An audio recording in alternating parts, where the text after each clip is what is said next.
इनको बता दे कि मैं भगवान हूं, तो फिर वो भगवान मान करके मुझसे प्रेम करेंगे ये ब्रजवासी, वो मुझे स्वीकार नहीं है। इसलिए हे गर्गाचार्य जी, आप ये मत बताओ कि मैं भगवान हूं। गर्गाचार्य जी भी नतमस्तक हो गए। जय हो नाथ। बंधुओं, भगवान के जितने अवतार हैं, हर अवतार का प्रयोजन कुछ भी हो, किसी में ज्ञान प्रयोजन है, किसी में धर्म प्रयोजन है, किसी में अन्य अन्य भाव प्रयोजन है, मर्यादा प्रयोजन है। श्री कृष्ण का तो केवल प्रेम प्रयोजन है, प्रेम, बस। वो प्रेम स्थापित करने आए हैं, प्रेम प्रकट करने आए। और भले ही धर्म संस्थापनार्थाय संभवामि युगे युगे कहते हो, पर क्या प्रेम धर्म नहीं है? प्रेम ही वास्तविक धर्म है। उसी प्रेम धर्म की स्थापना के लिए श्री कृष्ण आए हैं, अपनी प्रभुता को छुपा रहे हैं। भगवान का नामकरण हो गया। अब तो ठाकुर जी नेक और बड़े हो गए हैं, और जैसे ही ठाकुर जी नेक बड़े भए हैं, अब तो जो ऊधम मचाते हैं लाल जी। मैया ने 2 पाजेब पहना रखी है, ऐसे डोले महाराज चौकड़ी मार करके, दूसरी रहने दो, चौथो लो। ठाकुर जी इतना आनंद करें महाराज। अच्छा, लाल जी की एक अदा है, धीरे धीरे यशोदा मैया ऐसे उंगली पकड़े ठाकुर जी को और ऐसे उठावे, और धीरे धीरे मैया चलना सिखाती है। ठाकुर जी अपने मोटे मोटे गदमदरा से हैं। ठाकुर जी कैसे? गदमदरा, ये ब्रज भाषा को शब्द है। गदमदरा किसको कहते हैं? सुनो, कोई बालक हो 1 वर्ष की आयु से थोड़ा कम, उसके गाल लटक गए हों फूल करके, बैठता हो तो महाराज उसके हाथ यूं ही रहते हों, बैठे तो पांव में ऐसे ये बांध ना पावे, खुल जाते हों, समझो ये है गदमदरा। ऐसे ठाकुर जी महाराज जगह जगह से रुई निकल रही है जैसे मानो ऐसे गदमदरा से लाल जी है। उनको यशोदा मैया ऐसे उठावे, उठा करके नेक नेक चलनो सिखावे। जो जो ठाकुर जी अपने चरण आगे रखें, किल किल करके हंस जामे। यशोदा मैया धीरे से अपनी उंगली हटा देवे, ठाकुर जी की दोनों भुजा ऊपर, चलते चलते चलते चलते ठाकुर जी फिर घबरा जामे, फिर आगे हो में पीछे में गिर व्यवहार रहे हैं, फिर रोने लग जामे। यशोदा मैया जाके हृदय से लगावे, आकाश में देवता देख करके यशोदा मैया को प्रणाम करें, जय हो मैया, पूरे विश्व को चलाने वालों, आज तेरी उंगली पकड़ के चलनो सीख रो। धीरे धीरे ठाकुर जी की प्रैक्टिस हुई, ठाकुर जी चलनो सीख गए। अब तो महाराज चलते चलते चलते दौड़ना सीख गए। अब यशोदा मैया एक दिन लाल जी को लेकर के गई, कहां? दहली पार करवावे, दहली लंगवावे। दहली समझते हैं? घर की दहली पहले ऊंची ऊंची होती थी, आज भी पुराने घरों में मंदिरों में ऊंची ऊंची दहली होती है। यशोदा मैया ले गई, और यशोदा मैया वहां दहली पे जाके, यशोदा मैया तो पल्ली पार चली गई। अब लाला से कहें, लाला आजा। अब ठाकुर जी यूं सोच रहे हैं, यार कैसे पार करूं मैं, जो इतनी बड़ी इतनी ऊंची, या मैं कैसे चढ़ूंगा मैं।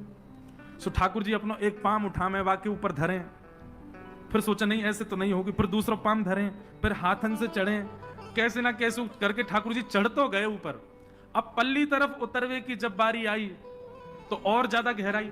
सो ठाकुर जी ने पहले अपने पाम लटकाए, और पाम लटका के धीरे धीरे धीरे खिसकन लगे नीचे, लेकिन इतनी ज्यादा गहराई कि ठाकुर जी लटक ही गए वहां पे। अब अपने पैर के अंगूठान से ठाकुर जी ऐसे देख रहे हैं, जमीन आई कि नहीं आई अभी, और जमीन नहीं आई। सोई ठाकुर जी रोने लगे, रुदन करने लगे। इतने में ही राजा बलि वो आकाश से देख करके बोले देखो इनके नाटक देखो, 3 पग जमीन मांगने आए थे मुझसे, और 2 पग में तीनों लोग नाप लिए थे इनने, और आज यशोदा मैया की दहली नहीं पार करी जा रही है इनसे। आहा, श्रुतिम अपरे स्मृतिम अपरे भजन्तु भव भीता नीतिम अपरे, अहम तु नंदम वृंदे यस्या लिंदे ब्रह्म वसिता। बोले मैंने ब्रह्म को कहां देखा? वेदों में नहीं मिला मुझे ब्रह्म, पुराणों में नहीं मिला मुझे ब्रह्म, तो कहां मिला? बोले यशोदा मैया की दहली पे लटका हुआ ब्रह्म मिला मुझे लदा हुआ। और रो रहे हैं, बोले मैया ये दहली मुझे मार रही है, ये दहली मुझको कष्ट दे रही है। ऐसी ठाकुर जी की लीला चल रही है। ठाकुर जी जाते हैं, अब तो चलना सीख गए, दहली पार करना सीख गए। अब कहीं भी ठाकुर जी खड़े हों ना, तो सीधे खड़े नहीं होते हैं, दोनों पाम ऐसे, कमर पे एक हाथ, और टेढ़े से मुख करके ऐसे ही खड़े होते हैं। यशोदा मैया कहें, लाला कैसे खड़े हो गए, चल पाम सीधे कर, और ये कहां टेढ़ो मेढ़ो सर है। बोले मैया पतो ना मुझको ऐसे ही सुख मिला है, कहीं भी जामे ठाकुर जी ऐसे खड़े हूं मैं, टेढ़े है करके खड़े हूं मैं। सुखदेव जी वर्णन करते। बंधुओं एक बात सुनिए, ठाकुर जी की जो बाल लीला है ना, प्रथम करी हरि माखन चोरी। ठाकुर जी की जो बाल लीला है, इस बाल लीला में परब्रह्म इतने सरल, इतने सहज, और ऐसी लीला इसलिए कर रहे हैं ताकि हम कलयुग के लोग जो ज्ञान से वंचित, वैराग्य से वंचित हैं, हमको ज्ञान वैराग्य इतनी जल्दी समझ में नहीं आ पाएगा। लेकिन बिना परब्रह्म से प्रेम किए गति नहीं हो सकती। इसलिए ठाकुर जी ने ऐसी लीला की ताकि उनसे आकृष्ट होकर हमको ठाकुर जी से प्रेम हो जाए। इसलिए बाल लीला सुनने में सबको बड़ी आनंद देती है, सबको बहुत सुख मिलता है, पर केवल सुख तक नहीं रहना है, उससे निश्चित प्रेम होना चाहिए ठाकुर जी से। ठाकुर जी को कहो, लाल जी आपने इतनी लीला करी, गोपीन के यहां जाके हमारे घर कब आओगे, हमारे यहां कब लीला करोगे? ऐसे